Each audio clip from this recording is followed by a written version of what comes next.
sobre todo el día de mañana. El día de mañana, ¿qué va a pasar con Heiner Alvarado, actual ministro de Transportes y Comunicaciones, pero que se desempeñó hasta hace muy poco como ministro de Vivienda, Construcción y Saneamiento, donde hay muchos cuestionamientos, ya sin hablar de sus investigaciones penales, hay cuestionamientos en torno a la gestión? ¿Qué se ha hecho en materia de construcción, vivienda y saneamiento este año de gobierno del presidente Castillo? Congresista Cruz, ¿cómo está? Muy buenas noches. Buenas noches, estimado Omar. Saludos a través de RPP a todo el país. Congresista, en principio, ¿cuál va a ser la posición de Perú Libre en torno al congresista Alvarado el día de mañana? Sí, bueno, entendía que empezaba por esa pregunta. Sí. Si ya se asumió un acuerdo en la bancada, vamos por la censura el día de mañana. Ajá, van por la censura. ¿Cómo Sí. así? ¿Y cuál, digamos, en esa discusión, cuáles son los argumentos detrás? ¿Por qué creen que deben ir por la censura? No solamente los últimos acontecimientos, sino un desgaste que es natural en la función pública y sobre todo de un ministro, ¿no?, en el encargo de un despacho. Al principio lo veíamos bastante dinámico. Recuerdo, soy de Puno. Se están haciendo las obras de las plantas de tratamiento, el PETAR, ¿no?, para un poco atenuar el daño que está sufriendo el lago Titicaca. Inclusive nos invitó, viajamos de madrugada para hacer las supervisiones, ¿no?, las casitas calientes, en fin, pero fue la única vez. Nunca más nos volvió a invitar para hacer sus diligencias, viajes. Ahora, corroborando los hechos, no sé, quizá ella no tenía interés de invitarnos porque de repente sus viajes tenían algún interés, ¿no? Y así, cada congresista ha puesto su punto de vista, su testimonio, que pasan por temas muy objetivos como el que acabo de explicarle y como los subjetivos también. Es una persona que lo veo bastante soberbio, ¿no? ¿Así? ¿En qué sentido soberbio? Sí, es soberbio. Es un ministro que ni contesta el saludo, ¿eh? Es así. Es decir, Ustedes, recibe... cuando entra al hemiciclo, ¿cómo entra?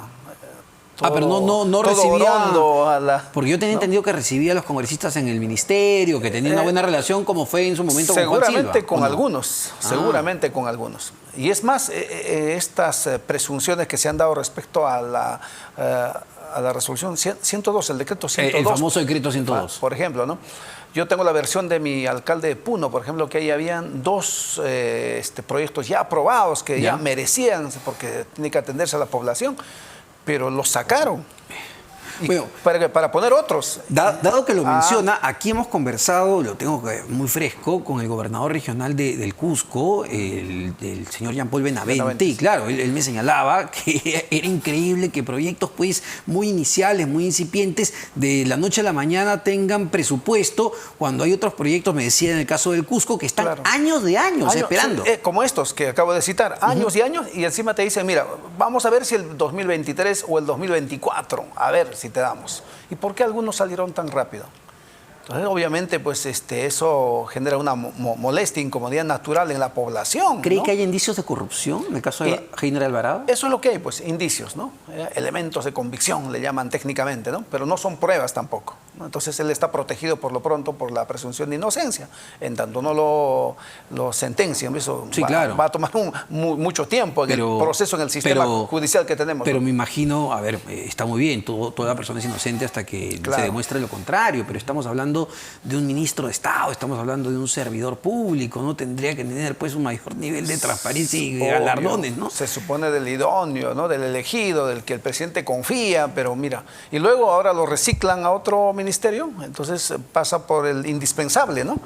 Y eso dice mucho que, o sea, no hay cuadros en un país con tantos millones de personas y de profesionales, ¿no tenemos cuadros? Exacto. ¿Qué le dice eso? ¿Qué le dice el hecho de que el presidente hasta el día de hoy se resista a mantenerlo en el cargo, pese, dado que hablamos de gestión, ni siquiera estamos hablando de sus investigaciones, estamos hablando de su gestión? Yo recuerdo muy claramente, es el ministro que peor desempeño en ejecución presupuestal para inversión pública tiene. Apenas había ejecutado en julio el 20% para lo que es obras de infraestructura, cuando usted sabe la brecha sanitaria es tremenda. Es tremenda, sí, y entonces no se ejecutan. ¿Y por qué? ¿Por qué tanta tabulación? ¿Por qué tanto control?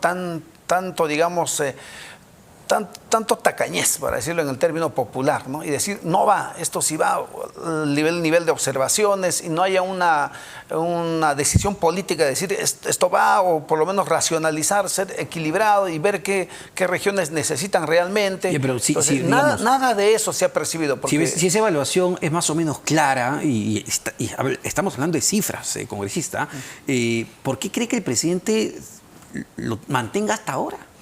Bueno, inicialmente pensamos que era uno de los alfiles más técnicos que tenían, pero con los últimos hechos nos generan sospechas de que así no es, ¿no? Entonces puede haber algún vínculo más diferente, ¿no? Que finalmente lo lleva a protegerlo, a tenerlo ahí muy de cerca, y lógicamente debe ser de los más cercanos, de los primeros anillos que decimos nosotros, de los que deben tener un nivel de confianza y de alguna suerte deben ser también asesores, consejeros del presidente. Bueno, ya hay colaboradores eficaces que dicen que él fue designado por los famosos chiclayanos, ¿no? Así los han denominado. Del norte, ¿no? Exacto, sí. Alejandro Sánchez Sánchez, Abel Cabrera, si no me equivoco, y el hoy preso José Nenil Medina. Y el propio ministro ha reconocido que Cabrera fue quien lo recomendó para el puesto. Eso sería muy lamentable, ¿no?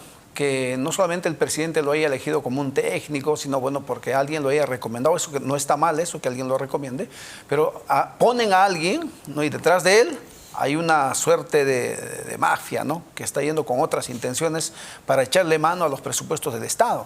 Entonces eso no está bien. Yo saludo siempre a los empresarios que tienen éxito en este país, que son muchos ricos en este país, pero siempre han trabajado en su propio terreno privado.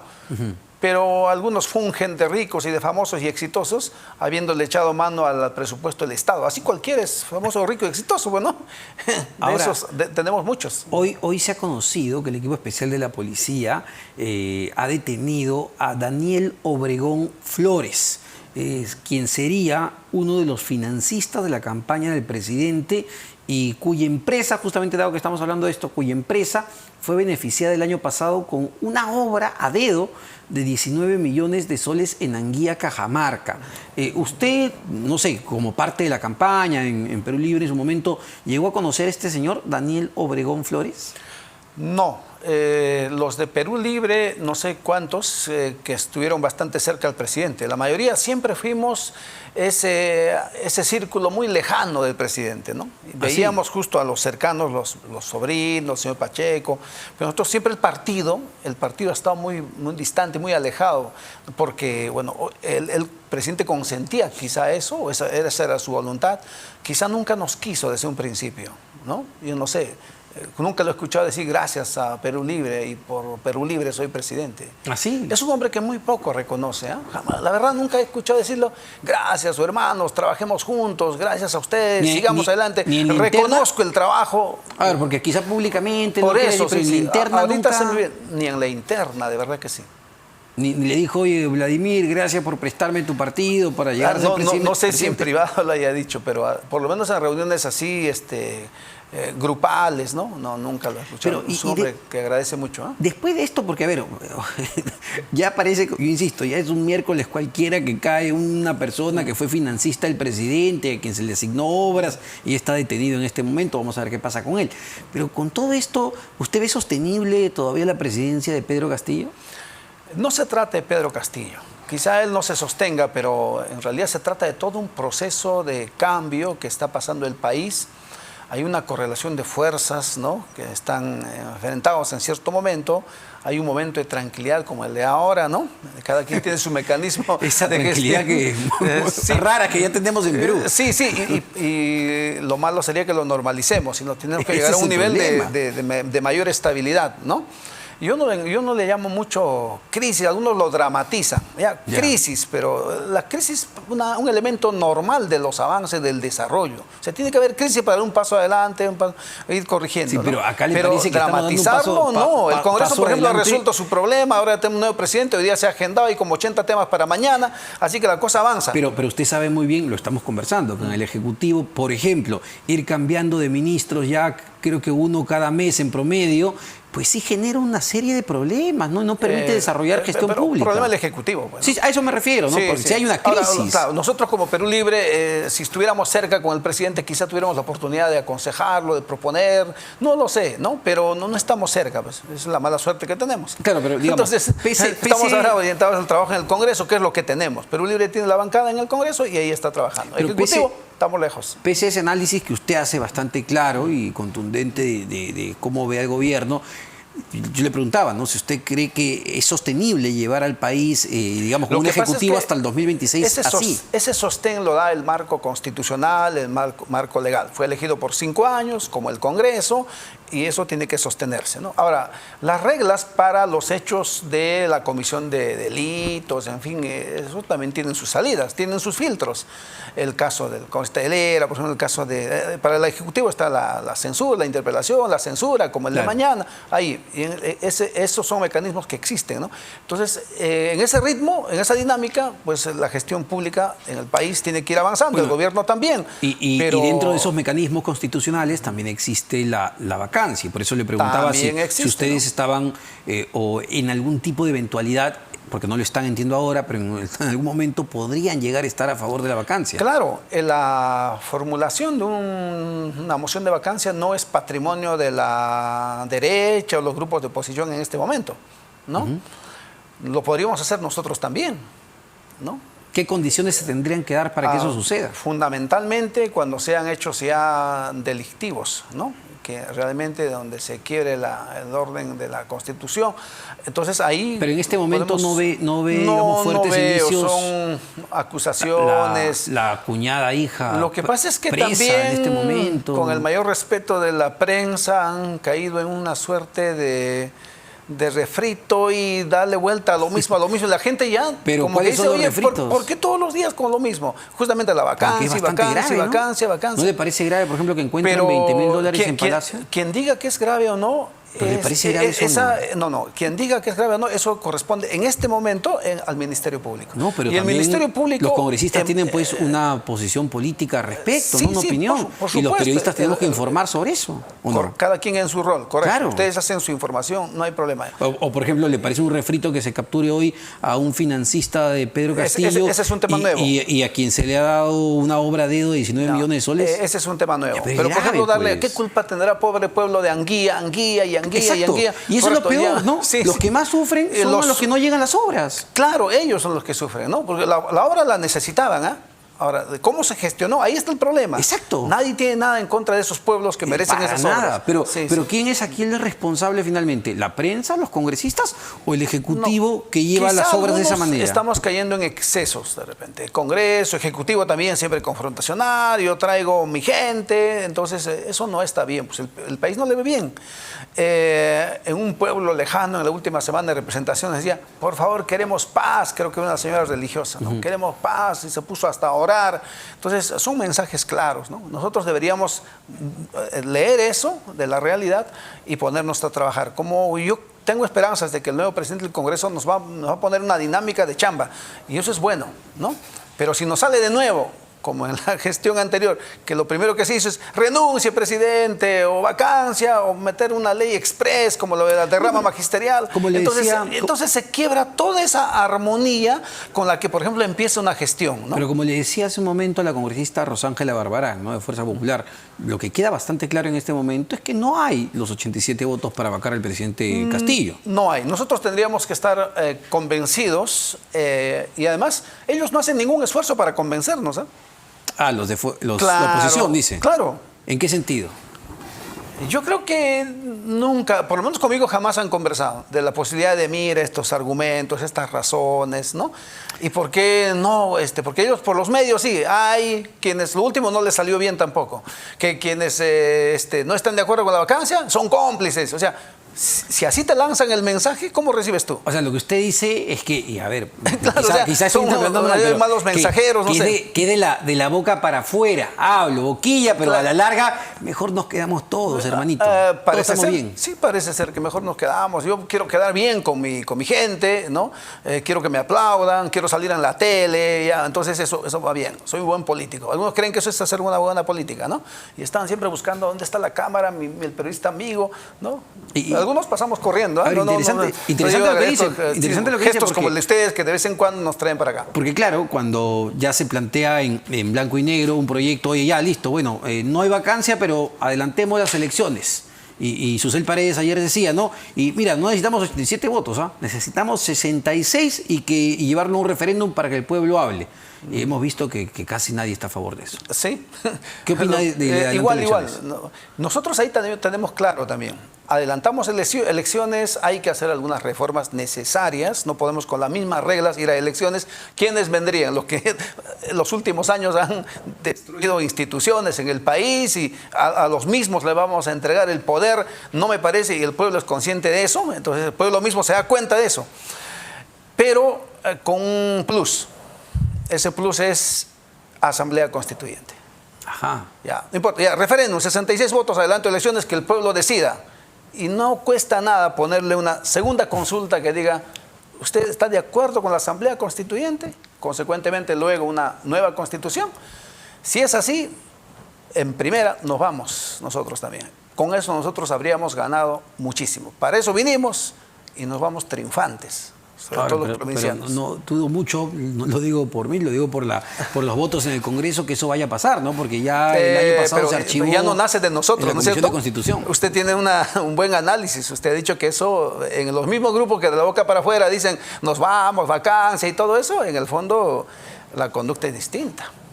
Pareciera que no quieren irse. Nosotros sí, estamos decididos a inmolarnos. Ahora, si es que viene la Asamblea Constituyente, nos vamos. Ahora, llama la atención, sin embargo, también hablando de a veces el discurso para afuera o para las cámaras y luego hacer otra cosa, la posición de Perú Libre en muchas votaciones. Llamó mucho la atención, pues, la elección del presidente William Zapata, porque Perú Libre dijo, no vamos a votar por derechistas en referencia a Luis Aragón y votaron blanco viciado. Y pareciera en realidad que más tiran para el otro lado que para el cercano a Castillo.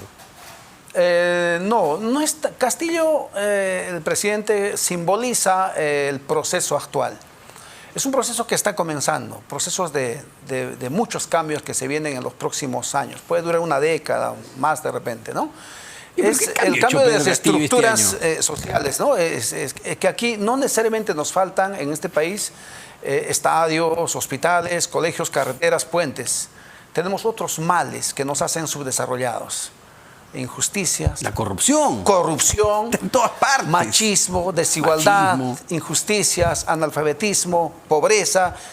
Cuando hayamos erradicado esos males, podríamos decir que como país hemos crecido. No me está respondiendo. ¿Por qué de alguna manera con sus votos parecían más que... o con Por sus eso no es votos, que ya no era un lío nuestro, ¿no? Ya era un tema de derecha contra derecha, entonces ya. Y derechizados, obviamente. Muchos que incluso que antes fueron de los nuestros, se colgaron ahí. Yo no sé, tendrán sus razones. Pero a ver, ustedes hasta en la última elección, cuando se compitió con Lady Camones, apoyaron pues a la opción que iba con Acción Popular también. En ese momento no les parecían derechistas. Teníamos nuestro candidato, ahí teníamos razones. Nosotros votamos normalmente por razones.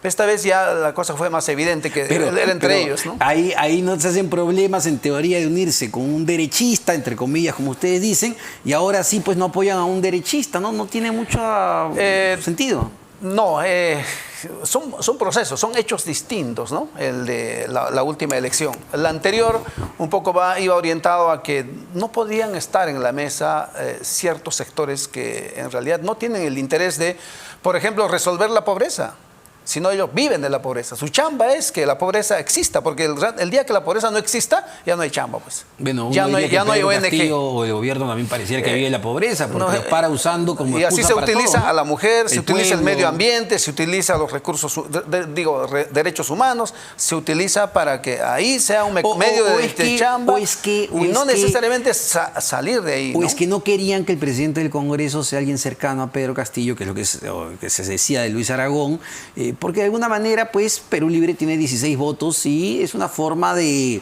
negociar todavía con el gobierno. No, ya no negociamos nada. Hace buen tiempo que no podemos ingresar al Palacio, ¿no? ¿Ah, sí? No. ¿Cómo así? ¿Por qué ya no pueden ingresar a Palacio? Bueno, normalmente como bancada ya hemos perdido la cuenta hace mucho tiempo. Ya no hay contacto, no hay conexión. La última vez que yo ingresé fue para ver un tema de un reclamo de muchos proyectos en educación que no iban avanzando. Y fuimos a conversar, sí nos recibió el presidente y después se armó una mesa de trabajo y después prosperó esa norma para que pudiera salir esas obras. Pero no más, ¿no? Entonces, a modo de reclamo. Pero luego no somos convocados, nosotros tampoco estamos pidiendo. Y las veces que hemos oficiado para podernos reunir a pedido de alguno de nuestros representados, no tenemos lamentablemente respuesta, ¿no? Y vemos que últimamente que hay mucha gente que sí entra y sale, ¿eh? Pero incluido congresistas, me parece, o dirigentes que entran y salen, pero congresistas no. Buscamos los mecanismos formales y no podemos entrar. Pero me parece que Guido Bellido sí todavía tiene cierto acercamiento con el presidente, ¿o no? Quizá tenga otros mecanismos informales, no sabemos, no podría dar fe de que los tenga, ¿no? Es decir, ya, a ver, desde un punto de vista práctico, ya Perú Libre no es en lo absoluto una bancada cercana a Pedro Castillo. Ya no digo ni oficial, porque me queda claro que no, pero ya no es una bancada cercana. Claro, no lo somos, por lo tanto, también estamos exentos de cualquier sospecha en los temas que están... ¿Lo reemplazó el grupo del congresista Bermejo? Porque al congresista Bermejo sí lo vemos pues en Palacio constantemente, incluso a sus abogados Raúl Noblecilla, que son parte de su agrupación política que está impulsando. Entiendo que son de alguna manera consejeros del presidente. Sí, deberían responder ellos, ¿no? Si lo son o no, porque claro, se les ve frecuentar. Sí, van a Palacio, sí, van a públicamente. Palacio, entran y salen. Está en su derecho, y el presidente está en su derecho de recibirlos, de creer más de repente en ellos y no tanto en nosotros, su bancada primigenia, ¿no? Una cortita para despedirnos, congresista. Willy Huerta, el ministro del Interior, luego de todo lo que ya hemos visto que ha pasado, ¿Perú Libre apoyaría una eventual censura? No, todavía no lo tenemos decidido. Eso va a pasar igualmente por una deliberación de bancada y ahí tomamos la decisión. ¿Y su opinión cuál es? ¿Que ya debe irse o quedarse? No, yo tengo todavía dudas, no es lo mismo que con el otro ministro, entonces además en poco tiempo de gestión no puedes en realidad evaluar. No es distinto al otro ministro que ha estado un buen tiempo y entonces ya hay muchos más elementos que el del Interior, ¿no? Bueno, no pasó lo mismo con Mariano González, ¿no? Que le pedían resultados en 2 semanas, creo. Bueno, el señor González... Sin opinión. Bueno, muchísimas gracias. Flavio Cruz, congresista de Perú Libre. Pero, a ver, ¿qué viene pasando justamente en el Ministerio del Interior con estas movidas que se deshacen por la madrugada, el intento de